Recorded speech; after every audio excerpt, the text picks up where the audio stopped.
গুরুজি, ওর পা ভেঙে গেছে, জলদি ঠিক করে দাও ওকে।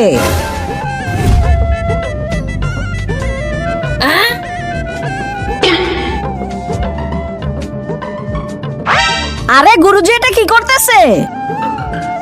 জলদি এটা খেয়ে নে।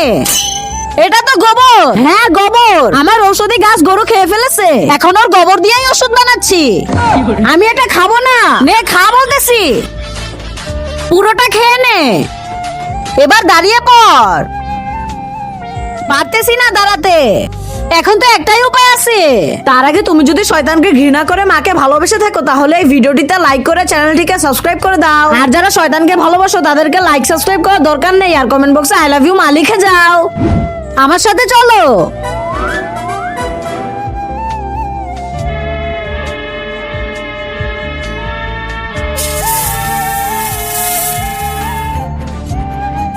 আরে এটা কি করতেছো? আরে আরে আরে আরে এখান থেকে দৌড়ে তাড়াতাড়ি পালাই। আরে আমাকে এই সাপের হাত থেকে বাঁচাও। আরে তাড়াতাড়ি ওকে বাঁচাও।